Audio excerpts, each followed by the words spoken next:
Hey, everybody, and welcome back to Veterans Beyond the Wire podcast. I'm your host, Tim Keller, and it's just me and Matt this week. So, Matt, how are you, sir? How you doing?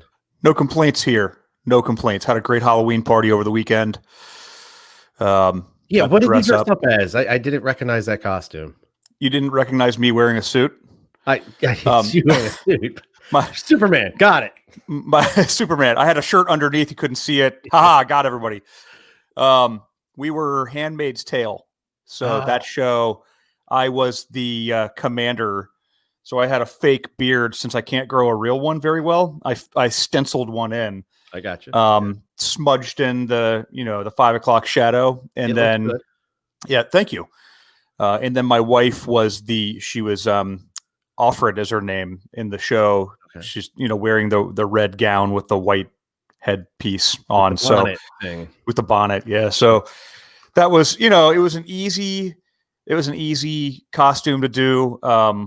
Not a ton of expense there, not a ton of makeup or anything like that. But we always, we've done, let's see, in the past, we've been Alice in Wonderland, where I was the Mad Hatter and she was Alice. A couple years ago, I was a Taco and she was Belle from Beauty and the Beast.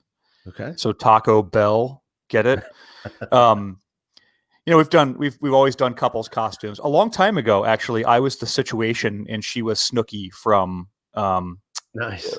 Yeah, from whatever that show is, Jim Tan Laundry, that show.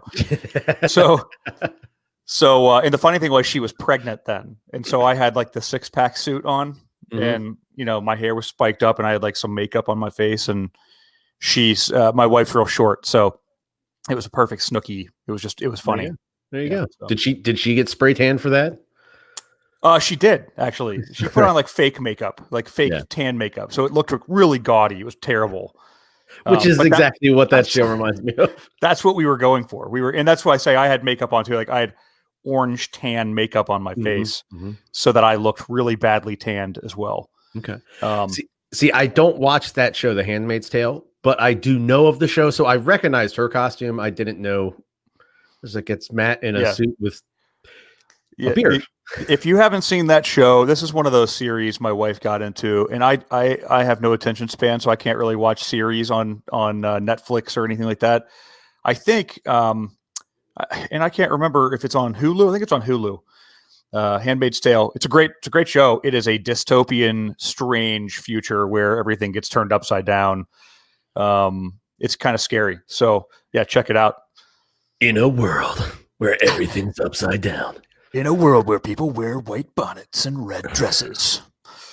Yeah. So, good show. So we wanted to do you and I podcast. We talk almost every week about the professional side of things, the transition out of the service and what happens next. What's the next step to find that next job? What's,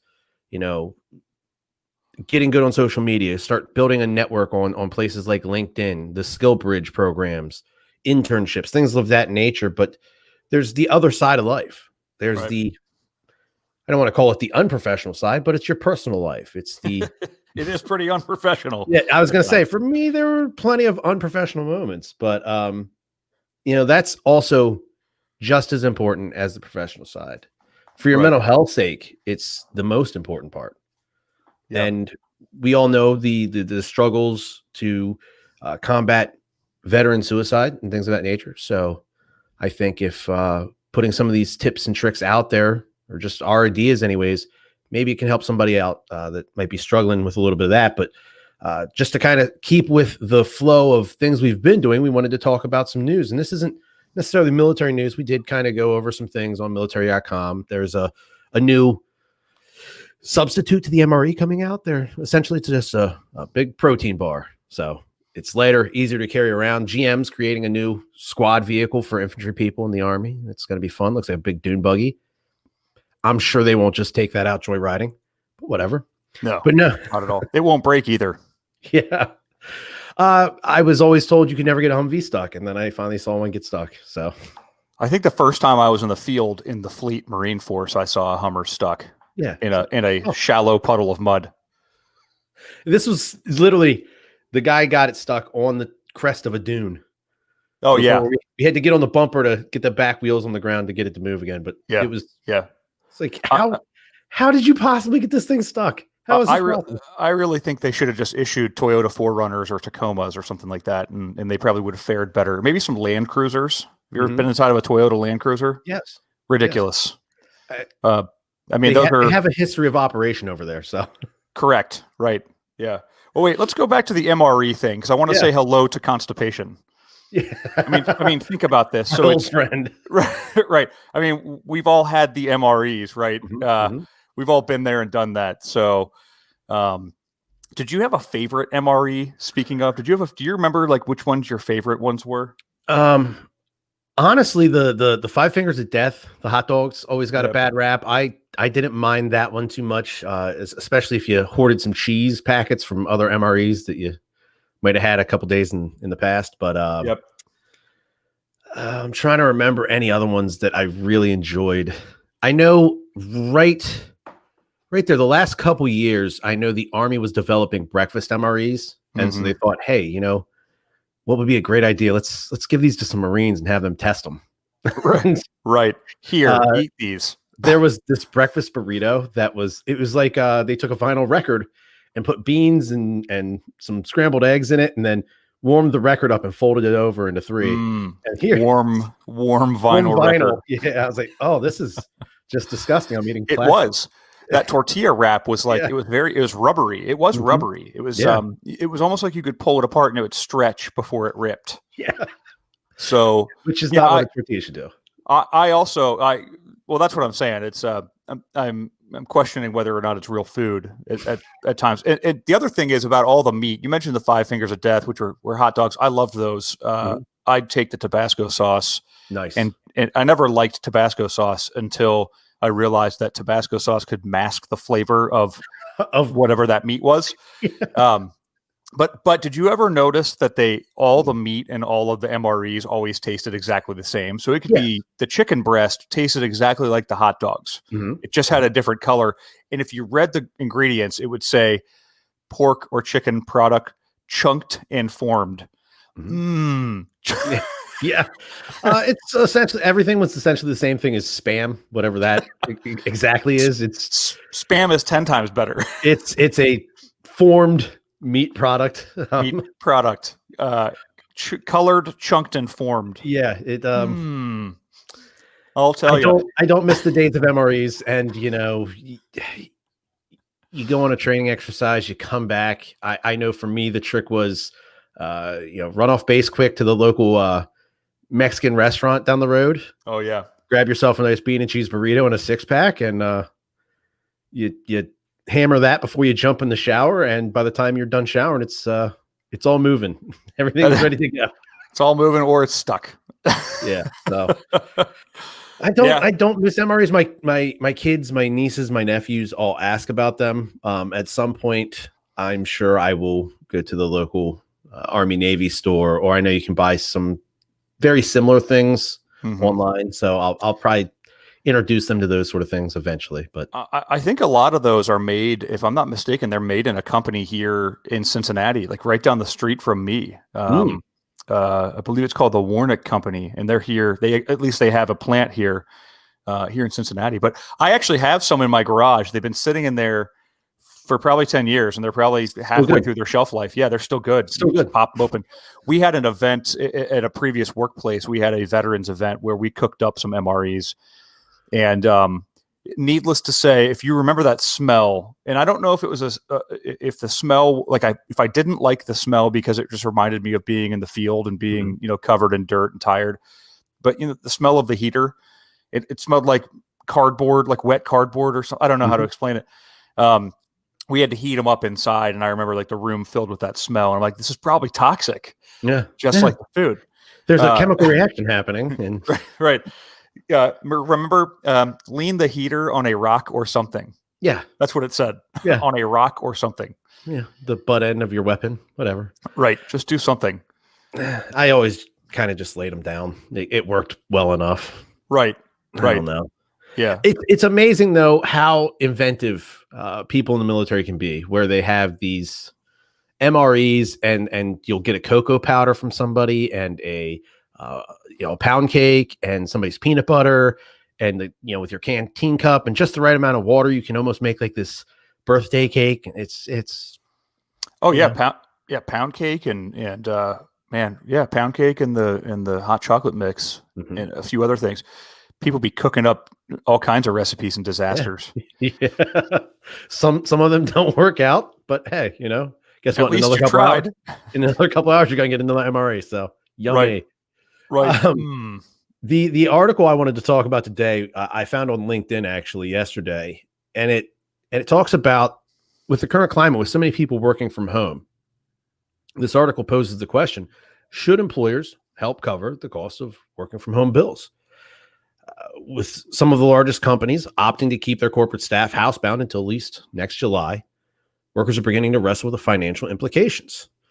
Although the commuting costs are down, home energy bills are currently soaring, as houses and apartments that once sat vacant during the day now require more air conditioning and heating.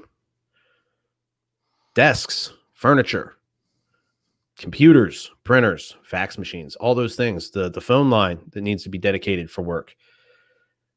I thought it was an interesting question because while, as the article mentions, the commute costs are down, the fuel, traffic, all those good things, business lunches, but there are costs incurred for the employee from working from home. So, Matt, what's your opinion? Do you think employers should try to, hey, we'll throw you an extra couple bucks a month to help cover these costs? Yeah, I mean, I think that I'm aware of a lot of companies, and my wife works for one where they get some stipends and expenses for home internet and other things because they don't work in an office, and so they have to be able to use the internet at home, and they have to be able to have printers and things like that. So they do get some stipends. I think. I don't think much about this in my own house because I work here anyway, 100% of the time anyway. And frankly, it's not like my air conditioning or my furnace is running all day long. I have it set rather low, and I tend to dress for the environment because I don't want it cooking all day. But I guess I could understand that if your costs go up because you are home all day and you've got to, especially on a cold day and maybe in colder climates. Here in Cincinnati, we don't have terrible extremes. It's not, negative numbers one morning, very rarely, I should say. Nor is it 120 degrees. Now I could see this in like somewhere like Phoenix, where you probably had your air conditioner set at an economical number during the day while you're away at the office, and now you're at home and you need to keep that thing pumping all day long. Yeah, I mean, I guess I could see the numbers rising, and maybe a company could pay for a little bit of that. I would say this though.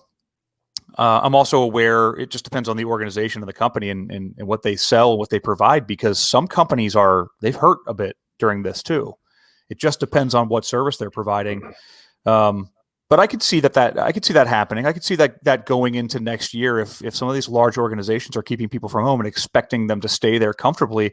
The thing is, like any other work environment, you want people to be comfortable.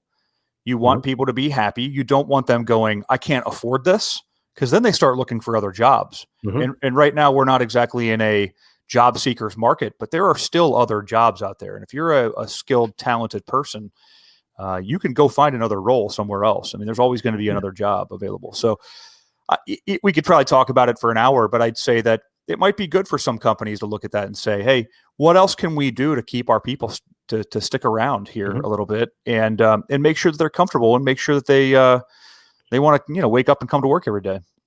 Yeah, I do agree with that. I talked about the transportation.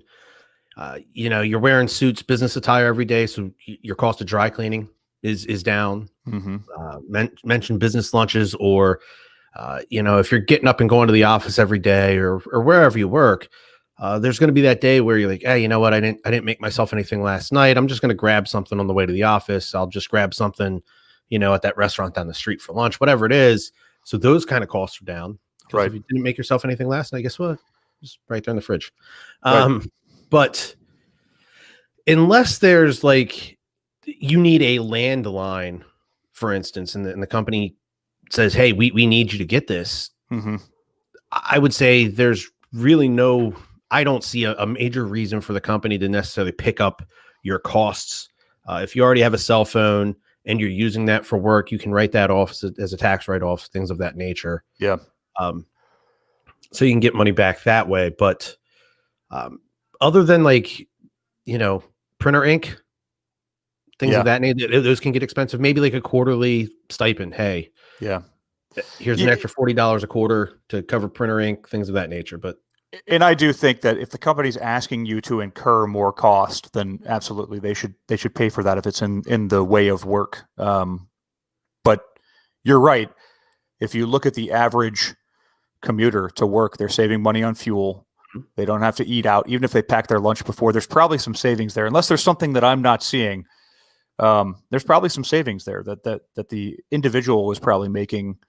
But I think out of this whole conversation, I would love to hear the movie trailer about what this sounds like, where everybody's working from home. In a world where no one goes to an office, does anything actually get done? And studies show that, yes, actually more gets done. It's kind of odd. Who'd have thought? Studies have shown that for a long time. Yeah. They've been saying that people that work remotely are doing well. You can have entire call centers from home. I work from home. I'm actually, I'll tell you, in my own experience, I've always worked from an office until the last year and a half or so. And I am more productive. I get more done sitting in my own office at home because I have no distractions, unless it's a sick day for my kid or something like that, in which case generally he's either, he's in bed or playing video games. So, largely there's no distractions here. There's no people in the office to talk to. There's no water cooler talk, as they say. I'm not going to a cafeteria and meeting with 16 other people and shaking hands. We've been saying this for quite some time now. I'd say also on top of that, if you don't trust your people to work from home, then you probably shouldn't have hired them because you don't trust them, So there's a little bit of a dynamic there. I'm not saying anything that we haven't already said on social media or on LinkedIn, but if you hire the right people for the right reasons, then they really should be able to work from anywhere. They should be able to work from Starbucks and get their job done. They should be. Yeah. But in a world where heating and air conditioning costs are skyrocketing,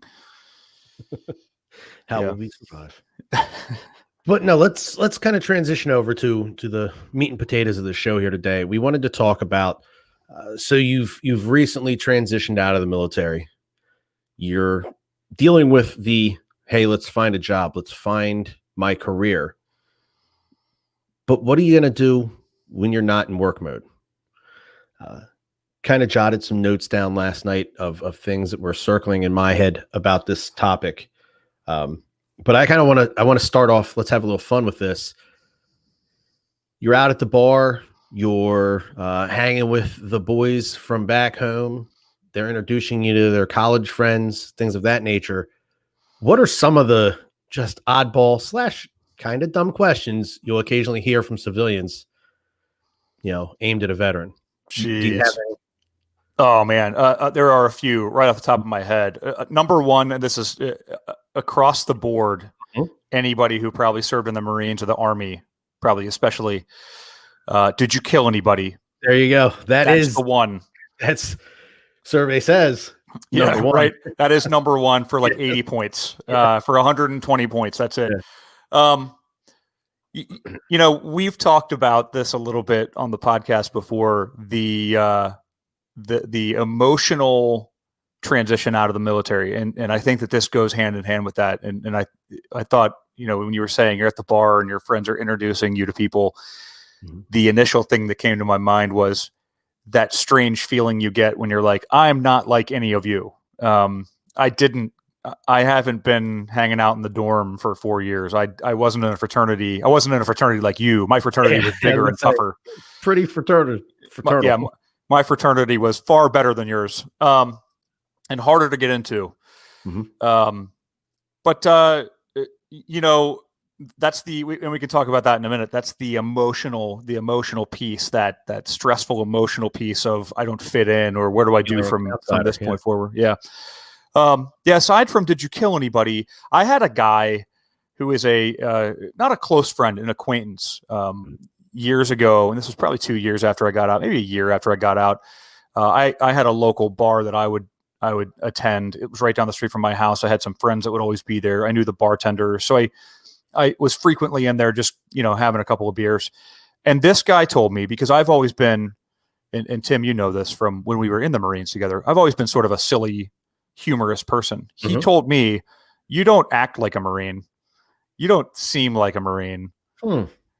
And I was kind of like, I don't understand what that means. Like I don't get what that means, because some of the toughest dudes I've ever met were in the Marines, and some of the silliest guys that I've known were in the Marines. Like, it's a hodgepodge of people. It is a cross section of the United States of America. Yeah. And you've got guys. I mean, I say guys, you've got women in there who are tougher than most men that I know. Yes.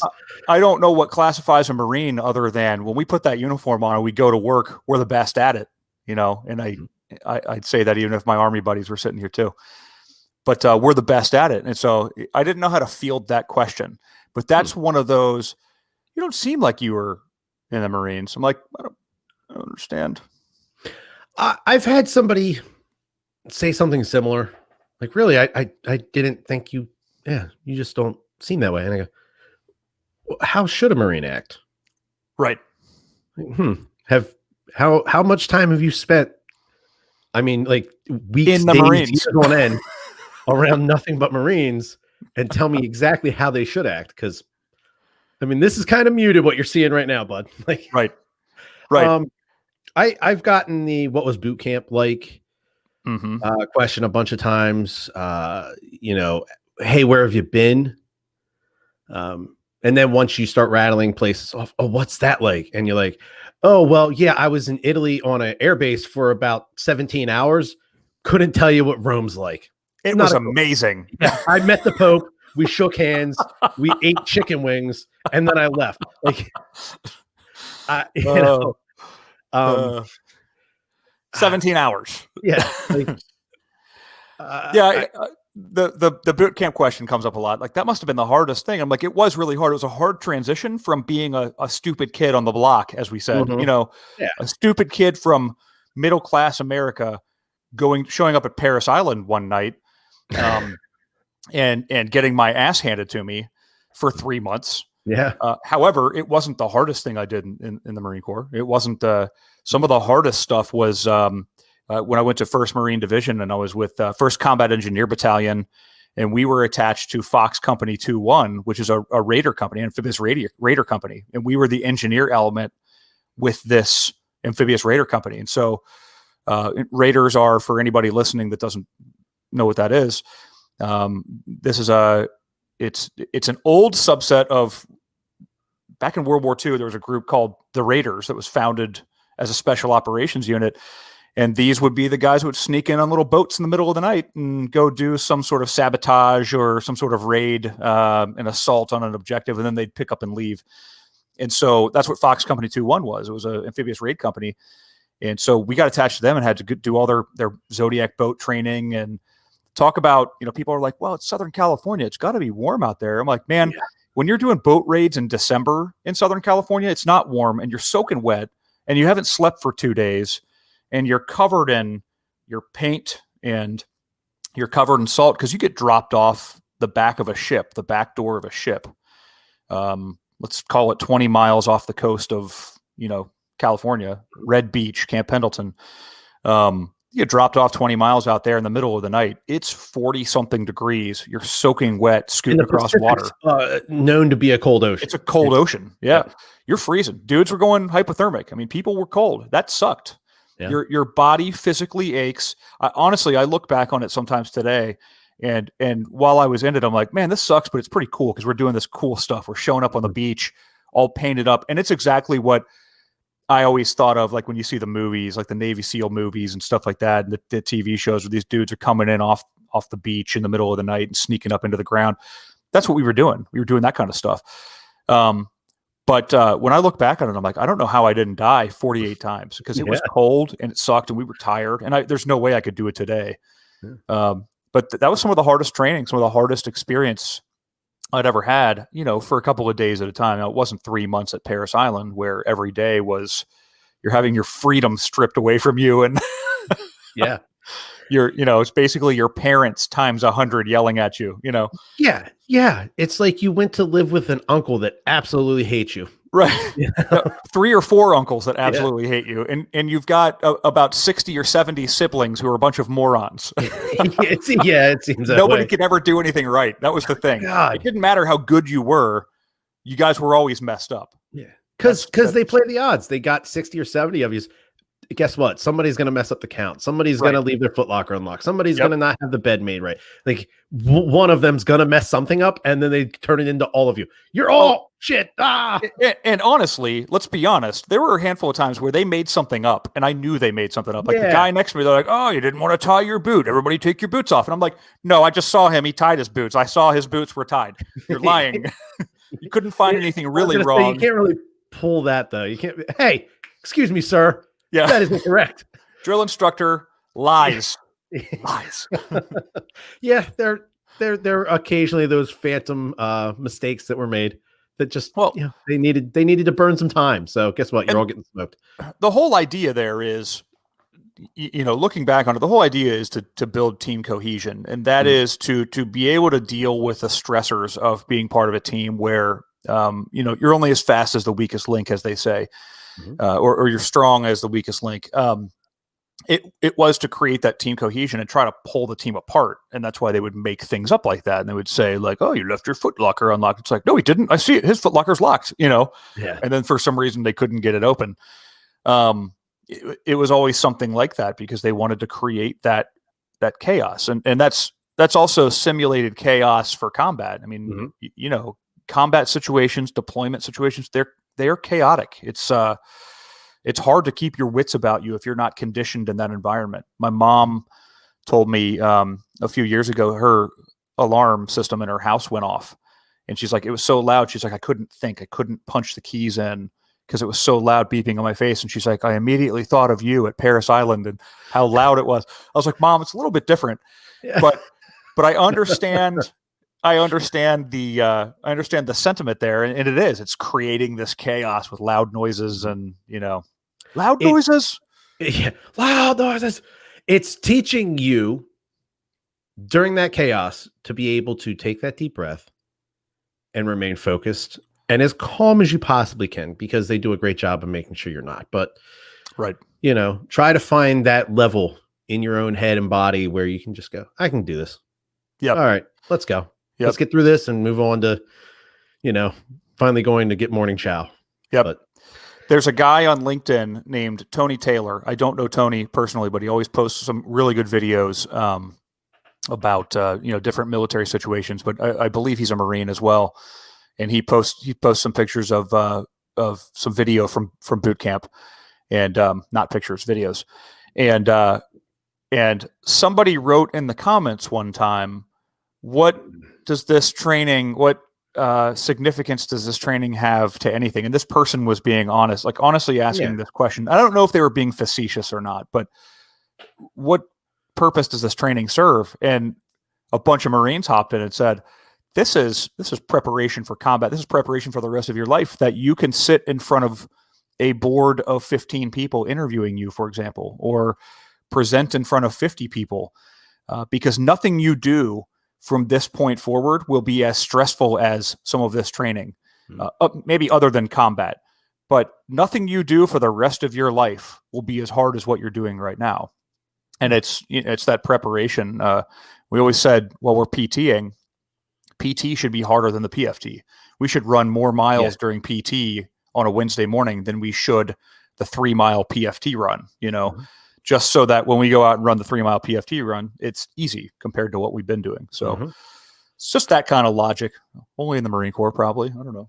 Yeah, I completely agree with you there, though. But because once you get out of boot camp, there shouldn't be too many more times in your life where you're going to have multiple individuals in your face screaming at you at the top of their lungs. Right. And if there is, you've probably committed some sort of crime, and you get what you deserve. Right. Of course. Yeah. But so there's definitely the questions you get from new individuals you meet or some of your old friends. Yeah. But I know for me, when I got out, trying to find a hobby other than going to the bar and drinking on a nightly basis, Right. I found to be healthy. I know the one summer when I first came back from the service, I moved down to South Jersey. The one summer I had a group of friends, and it was like almost nightly. We would purchase beverages and take them over, but we would all get together, a group of us, and it was like a beach volleyball summer. Every night, we could count on a certain core group of us to be there. It kept us out of, the actual bars. Were there drinks there? Absolutely. But we were doing it in a controlled environment. We were staying active and healthy, and it kept me from, being places I probably didn't need to be all the time. But it also gave me I don't want to say it gave me a sense of purpose, but it gave me that, hey, at the end of the day, I know what I'm going to do. Hey, Right. I know Wednesday, Thursday, Friday, I'll be over there doing this, and I knew people expected me to be there. And so I didn't get off work and go, oh, what am I going to do? I guess I'm just going to go to the bar now. Right. Yeah, I mean, and that's you bring up another great point, and that is that a lot of people can come out of the armed forces and either find themselves back in the group that they used to be in, and there's probably a reason they went in the military in the first place, and some of that reason may have been they were around the wrong people, they were with the wrong group, and your future success your success in the military too, your success in the military and beyond, has a lot to do with who you surround yourself with. Mm-hmm. And I say this, I mean, I'm in talent acquisition. Professionally, I'm in recruiting. If you can find one rock star, that person probably has 10 other rock stars around them. So if we're finding one person who's like, this is an exceptional hire, ask them to bring their friends, because they, great people surround themselves with other great people. And I know a lot of people, and I almost slipped down this road when I came out. I had a rough transition out, just trying to figure out where I belonged. And I had some friends back home. I got into the restaurant business, and some friends that were not the most savory characters. Not that I ever really got in with them 100%, but just people I surrounded myself with. And I kind of looked around at one point in time and I said, this is not where I belong. These are not my people. Mm-hmm. Of course I had, they had big shoes to fill, because the last people I was with were you and Stentz.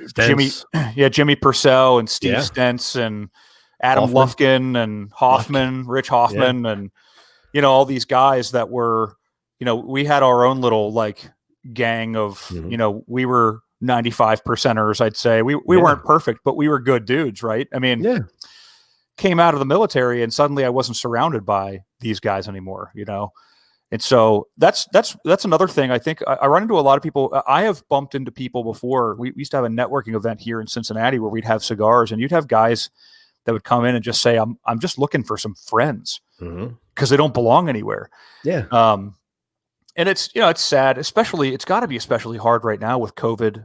And, over the course of the last several months, people don't have these networking items. It's all virtual, like we're doing right now. And if you're not married with a family, even if you are married with a family, how do you get away for a little while? How do you go hang out with your friends? And I guess you can now. People are getting back to some normalcy, but it's got to be tough coming out of the military, trying to put a network together when everything is shut down. You know? Absolutely. I know another big thing for me personally was the gym. I got out, and the day they handed me my DD-214, I was like, I will never run. I don't care what gun they have, what building's falling down. I'm not running from nothing ever again. I don't care. I refuse to run anywhere. No more running. Yeah. And then a few months later, I was like, man, I've eaten everything I've wanted to eat. I've drank everything I've wanted to drink. And I've started to put this little pouch down here on the belly. Right. Maybe I should find that gym and find a treadmill and, that's a great way to relieve stress. It's another great place to meet people. You can get into, programs at gyms, group classes, things of that nature. You can find like-minded people that way. I know that, our guest last week, fishing. I spent a lot of time on a boat down in South Jersey. Yeah. Just getting away, the calm, the peacefulness of the water. If it's a riverside, a lakeside, out in the ocean, sometimes just being away from everything else and kind of clearing the mind for a little bit. Things like that are great. And then for me, oh, go ahead. Yeah, no, I was going to say another thing that I wish I would have done a little bit better is financial acumen. I read Rich Dad, Poor Dad, that book, and a few others when I was much older, years after I got out of the military. And I wish that I could have gone back to, I mean, when I left the Marine Corps, I had several $1,000s in the bank, maybe $10,000 in the bank that I'd saved over the course of a few years. And I came home and spent it. Yeah, and it goes quick. Yeah. And it was because I took a couple months off and put my social life back together and paying the rent, paying the bills and stuff like that. I wish that along with staying up with my physical fitness, I wish that I would have understood how money works a little bit better.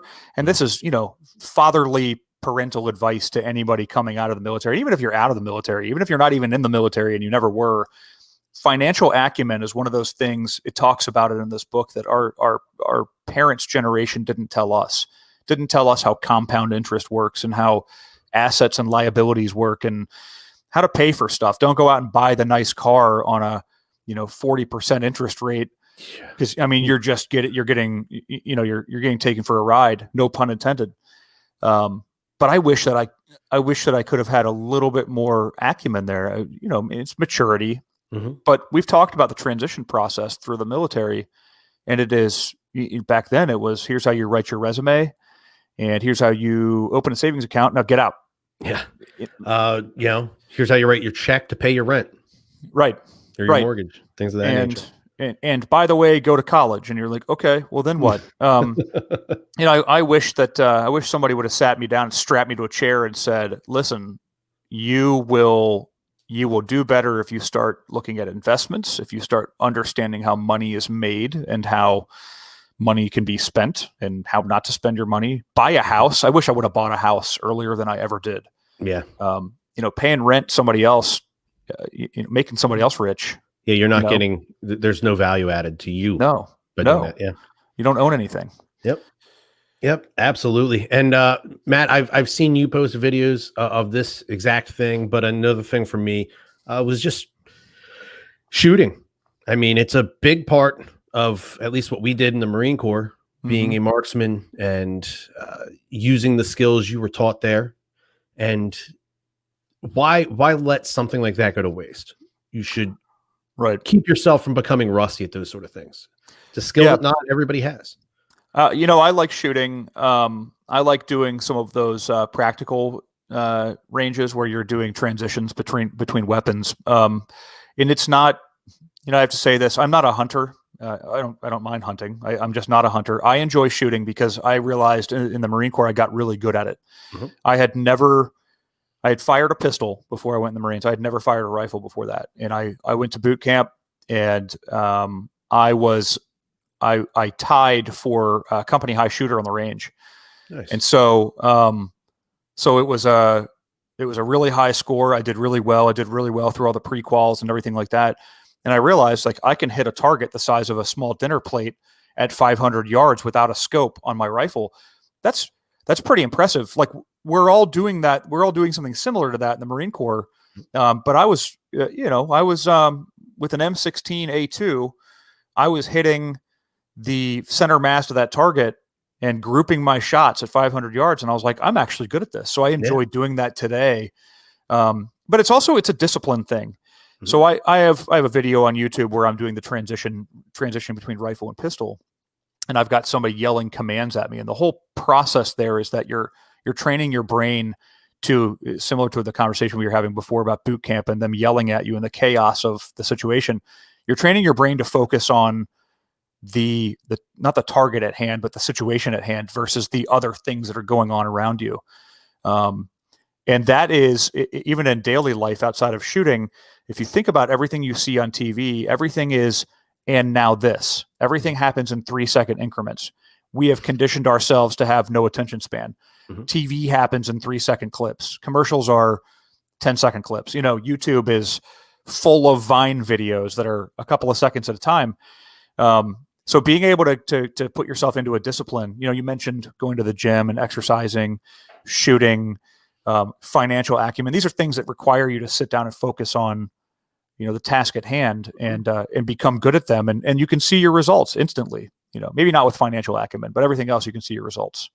I think financially within a few weeks, you can see things at least, okay, it's starting to trend in the right direction. Yeah. Financial's something you do have to definitely show patience with. You have to live with the downs before you find some ups sometimes, but just be patient and rely on what you've learned. I know the shooting portion for me, a few weeks back, there was a fox out back here trying to get to some of the rabbits.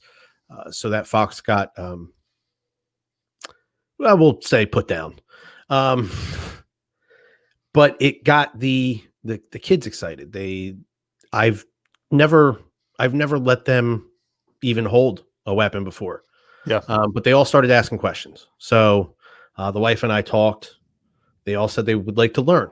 So I figured my very first weapon I ever had was a little BB gun. So I went out and bought a little BB rifle, a bunch of BBs, targets. I set, soda cans and stuff up in the backyard. And I took a Saturday morning. The nieces and nephews came over, started with the weapon safety, because if you can't be safe with a BB gun, you're never going to get to, use the real thing. Because if I can't trust you with a BB gun, I'm not going to trust you with a live pistol or a live rifle that has rounds that can actually do real damage. Right. And then, we did a little bit of shooting, and, I was very impressed with some of them. Some of them are pretty good shots, actually. And I let them know, like, hey, this is something you got to practice at.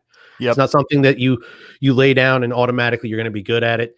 And, like the whole find that natural pause of your breath, they all thought I was being a weirdo. And I'm like, I'm telling you, if you just listen, calm yourself down, find that breath, boom. Yep. And then after they all, ran through some things, they're like, all right, you say you're so good. Let's see you. So I said, all right, set up 6 cans, 6 shots. It's like, it's not hard. There you go. With your eyes closed, right? No, they all were shooting from prone. I sat there and went standing from about 30, 35 yards away, 6 cans with a little BB gun, open sights. Now, let me ask you, when you were telling them about weapon safety, did you call out the weapon safety rules as they do on a military range? Like, treat every weapon as if it were loaded. I have, no joke, a whiteboard right here. Treat, never, keep. Oh, that's awesome. I took a whiteboard. I used the dry erase marker. I wrote them out. Treat, never, keep. Because those rules work. They honestly do. So I figured it is the safest way to treat an individual on how to use a weapon. Yeah. And I'm going to start with the safest of weapons, a BB gun, and I'm going to teach them how to properly and safely use that. So when the day comes that they want to go to a range or something like that and shoot a real weapon, those are already instilled in them. Right. I mean, they absolutely are. I have a friend of mine just bought a gun the other day, and it's his first. And I told him the same exact thing. I said, you treat every weapon as if it were loaded. Never point your weapon at anything you don't intend to shoot. Keep your finger straight and off the trigger till you're ready to fire. What's the last one? Keep your weapon pointed down. Keep your weapon. Yeah. So it was. I told him first and foremost, even when we were looking at the weapons at the store, it was I don't even touch the trigger. When you touch the trigger, you should have a feeling of shame if you are not pointing it down range. And I mean that sincerely. I told him, I said, I still, if I ever touch the trigger on a weapon, it's I should be like, oh no, what have I done? It should be. You've put everyone around you at risk. Right. It should instill that sort of not, I don't want to call it fear, but that sort of response should be, oh, I've touched the trigger and I'm not pointed down range. Yeah. Something in your head should click and say, this is not, I'm doing this incorrectly. Yeah. Let's fix this. Yep. But some of the other things I wanted to kind of talk about today is staying in touch with military members. Matt, you and I get to do this on a weekly basis, but you brought up some of the names, some of the guys we spent our last year in Japan together with. If it was not for social media, I don't know if I honest would have any sort of connection with any of these individuals, at least from that side. I know that one of the guys I met in MOS school. Yep. He was the best man at my wedding. I got local guys in the area that I talk to on a pretty regular basis. But yeah, thanks to social media, the ability to keep in touch, and even if it's not being able to talk to them, have conversations with them on a regular basis, you see a buddy of yours that you served with have a child, buy that house, get a new job, and just being able to say, "Hey, congratulations! Yep, awesome. Hope you're doing well." Yeah. Because if you get out, you feel that I don't have a purpose anymore. I don't belong to anything anymore. You still do. You still 100% do. And there's people that still care, despite the fact that you don't wake up beside that roommate and go to the chow hall and then run PT and then go back and do your job for the day. You still belong to that group. That group forever exists. Yep. And those people still rely on you because they still care. So, and I think you have something to offer them too, in a lot of cases. Yes. And I have leaned on those people for friendship. I've leaned on people for advice. I mean, I know guys that got out that we served with that are like financial advisors now and do mortgages and do, different things where I'm like, hey, I have a question. So, yeah, I mean, you're still part of that network. And I think like any other, strong bonds and friendships, over time, you can get back on the phone with that person. I mean, how long was it between you and I speaking? Years, right? Yeah. Other than the back and forth on social medias occasionally. Yeah, right. Actually having a conversation. Yeah. Yeah. I mean, it's been a long time. And every once in a while, like I just connected with another guy that I deployed with back in 2001 on social media. And it's like, oh, hey, buddy, like, good to see you. Like we just saw each other last week. Yeah. And then of course you've got the ones that there are 2 or 3 that I cannot find. It's as though they fell off the face of the earth, and that sucks. I mean, that's really hard to swallow sometimes, because it's like, I'd really like to talk to that person. People that I was very close with. One of my roommates from 1st Marine Division at Camp Pendleton, can't find him anywhere. It's like the dude just disappeared. So yeah, I mean, you still stay part of that community. You still earned it. You all earned it together. And especially if you've done deployments together or you serve together for a long period of time, you've done things as a group that, I mean, let's literally compare this to any other group.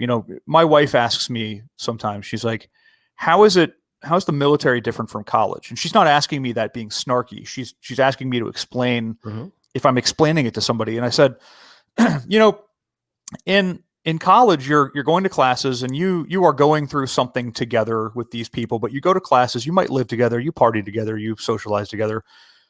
But for the most part, your daily struggles, not to say that there aren't struggles in college, but your daily struggles are the things that everybody struggles with anyway. My grades, my boyfriend, my girlfriend, my friends, my social life, et cetera, et cetera.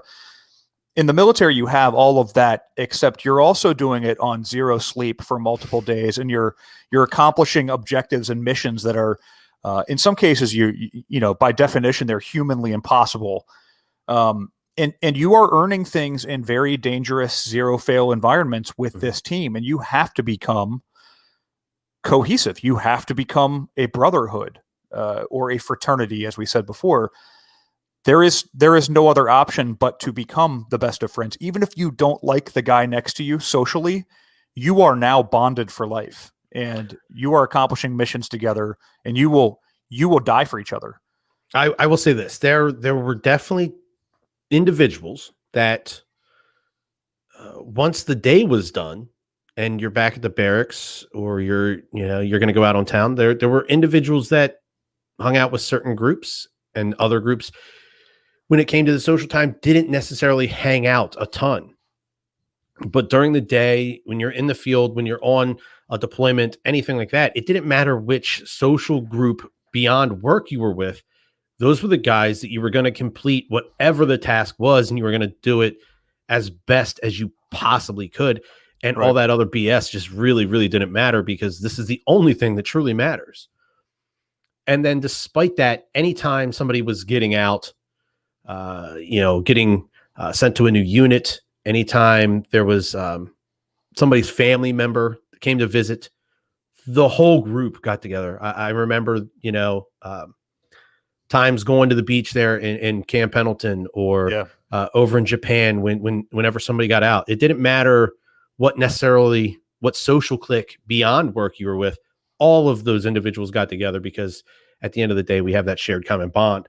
Right. A couple other things I wanted to bring up was places like the VFW, the American Legion. Mm-hmm. If you've gotten out and you just don't have that sense of belonging to the military anymore. And really, I think it's good. You've earned your military membership, by doing things that so few people do. So maintaining that connection to the military probably isn't the worst thing in the world to maintain. So places like the VFW allow you to meet other individuals that have gone and done those same things, have that same sort of mindset, that same mentality, and just being able to interact with other individuals like that. I think those are great places. And I'd say this for the younger generation of veterans, the post 9/11 generation. There were times where I showed up to a VFW. I was a member of a VFW here in my area, and I'd show up. You're going to talk about the age bracket. Yeah, I was the youngest person in the room, and it was like the music stopped when I walked in. Who are you? What are you doing here? Yeah, like what? And it was mostly, I would say, you had what I found out, it was mostly your Vietnam era veterans and then even Cold War veterans. So as I come to find out, I'm walking in here thinking, look, these are salt dogs that were crawling around in the mud in the jungles of Vietnam. They've been through it. Well, then I found out that most of them were not in combat, or they were, in limited combat. They were in limited engagements and things like that. So it felt a little less intimidating. But I'll tell you this, for anybody who's looking at one of these groups and going, well, I don't belong there, I'm too young, or I don't fit in with that group. One of the best things I found to do is find another friend, a friend of yours or somebody else in your age group or somebody that you trust or you're familiar with in your community, and go with them. Go be a member with them. That way you're not walking into the room by yourself. And now you're representative, or you are a representative of your generation along with your other friends. And I'm seeing in VFWs, I'm seeing in American Legions, I'm seeing a younger and younger generation start to move in there. Guys like us who are now the older generation of post 9/11. Yeah. Or the older group of post 9/11. The first wave of that whole group. Right. Yeah. And we are beyond our, I'm going to call it like pride in age. Like, I don't belong here. We're getting beyond that. And now we're looking for ways that we can give back, or we can participate and communicate. So I've been to a couple of events with the Vietnam Veterans of America's chapters. A company I used to be with actually sponsored a dinner. And it was a welcome home dinner, because a lot of the Vietnam veterans were never welcomed home. Excuse me. And so we had this big dinner with 300 of them in the room, and they walked back in the room, and we all clapped for them and said, welcome home. And that was rewarding. It was very cool. And as you find a lot of these guys, they don't talk about their experiences because they weren't welcomed. They had no forum to talk about it. Yep. They weren't supported, and they have done, the Vietnam generation has done more for our generation in terms of legislation and fighting the uphill battle. The benefits we all receive now, the medical treatment, things of that nature. Yeah. Just fighting that fight for us so that the same thing doesn't happen to us that happened to them, you know? I think those are great places, especially, and if you are the youngest person in the room, that's great.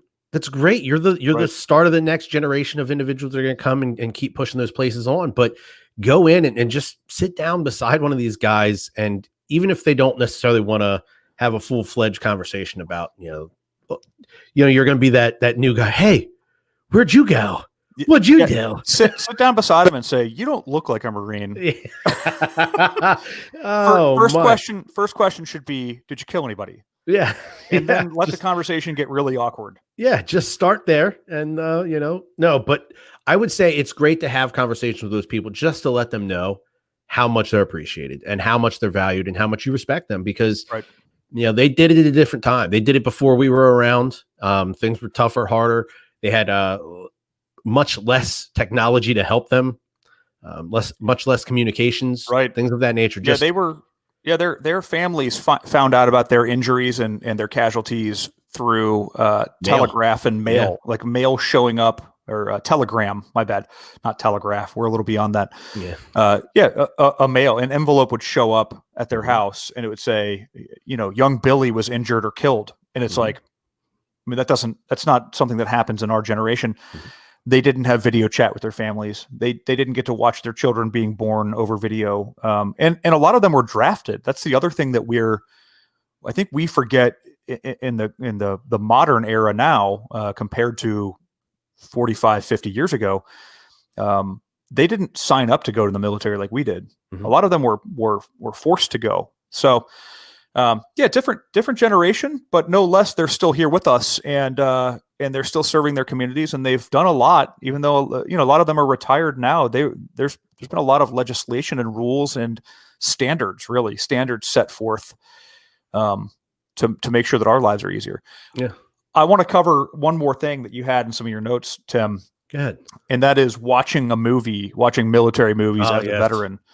And I know we can go through these all day. There are a handful of movies that get it right. Like Saving Private Ryan was a pretty realistic, gritty movie. A few others, but they still release these military-esque movies where you're like, come on now. I know one of the easiest ones to point out, and my wife always gives me like the elbow in the ribs. You got that guy in his dress uniform, and his medals and ribbons are just all like you got your rank insignia up here where the EGA should be or something, or it's Captain Staff Sergeant Navy SEAL. Yeah, you'll have Stevenson. You'll have a guy in a Navy uniform with Army rank insignias, or that's what? Right. Jump wings upside down. Then there's the explosions. Obviously, us being combat engineers, the explosions for Hollywood, a real life explosion where it's a bunch of dirt and dust flying through the air isn't sexy. So they need that big fiery fireball explosion. Yeah, they need that big 55-gallon drum of gasoline to make that big fireball go up in the air. And you're like, that's not what C4 looks like. That's not what dynamite does. Through the air. Yeah. That's not it. People shooting explosives with guns. So there's a trunk full of C4, shoot it, bang, bang, bang. In real life, guys, be a very uneventful, you'd be shooting the trunk of a car and it would continue to drive away. Because you can throw a stick of C4 on a bonfire and it'll burn. It won't explode, it'll burn.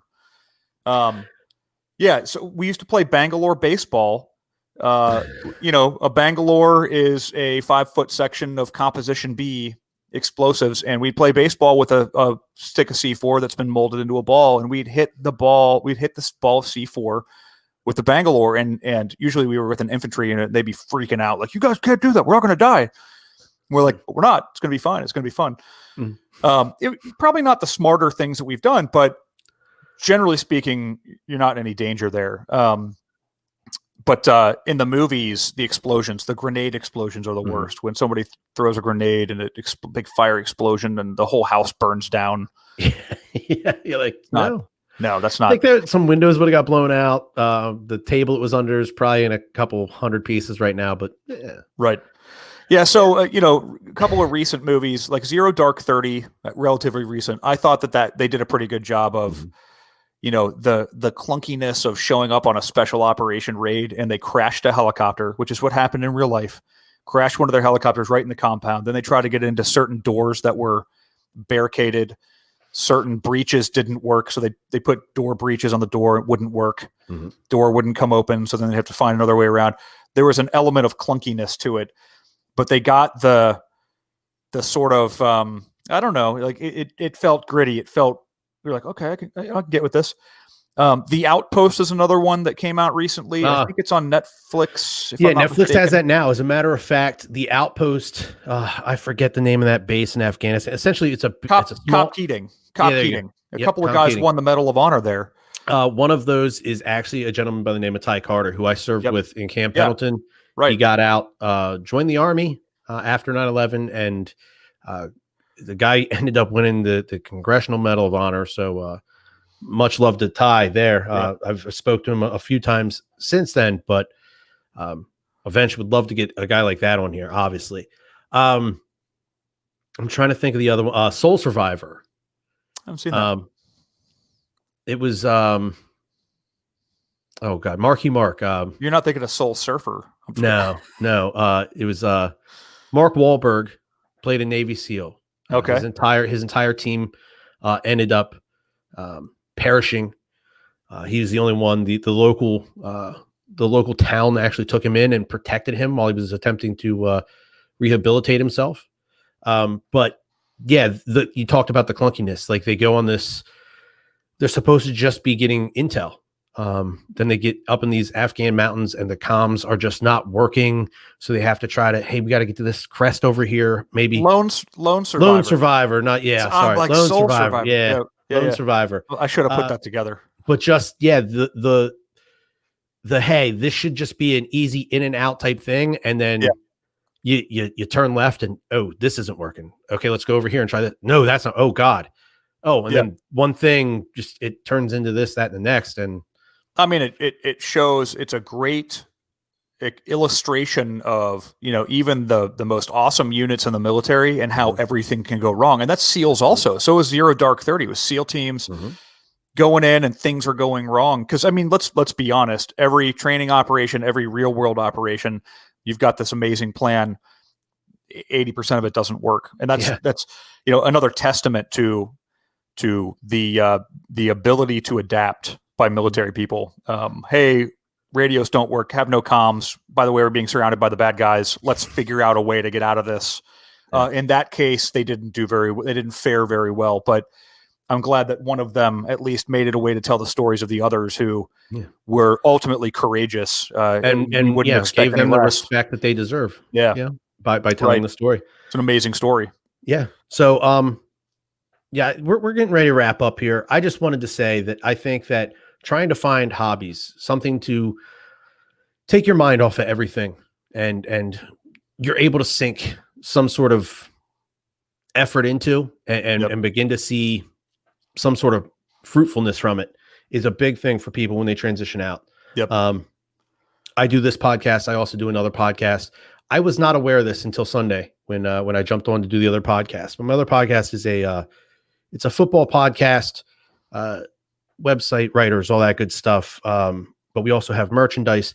We are actually doing a Salute to Service t-shirt this year. Awesome. That's going to benefit Fisher House. If you don't know what Fisher House is, they build homes for military members and their families to stay in while their loved ones are injured or dealing with medical issues on bases and around VA medical facilities. So if you're interested at all, FeridianGlobal.com, you can go there under their football category. You can find Dynasty Happy Hour. There's the Salute to Service t-shirts we have out there. So all the proceeds, absolutely all the money goes to Fisher House. So it's a great cause if you're interested in all of that. Matt, you got anything else you wanted to hit on this week? Nothing here. Got to make sure that if you're catching us this time, subscribe, follow us on all those different channels. Tim, I'm sure you're going to do the whole wrap up here, but we got to make sure that we're staying in touch with our audience as well. Yeah, absolutely. We do have Veterans Day coming up here in a few short weeks, as well as the Marine Corps birthday, which as a matter of fact, I had an employee ask me, hey, can I have off November 10th? I go, no. And he goes, what? I said, if you can tell me, I said, what's the importance with November 10th? And he goes, what's my birthday? I said, okay. I said, if you can tell me what other big birthday happened November 10th, you can have a day off. And he goes, oh, I don't know, is it yours? It's one of mine. And he goes, did you get up in his face like, it's my birthday too? he goes, what do you mean kind? And I go, November 10th, 1775, Tun Tavern, Philadelphia, Pennsylvania. Yeah. The United States Marine Corps was born. The greatest fighting force this world has ever seen. He just goes, okay, so can I have the day? Yeah, you can. Yeah. So I'll put you on the calendar. Thanks, sir. We'll have to do something for that too. But it's coming up. It's coming up. And those are important days. Non-Marines don't see it, but as a matter of fact, I think that's a Wednesday. It is. It is. No, I'm sorry. No. Nope. Veterans Days. Veterans Day is a Wednesday. Yeah. Yeah. I'm not looking at my calendar. It's the Marine Corps Birthday Recovery Day is what I like to call it. It is the recovery. It's post Marine Corps birthday.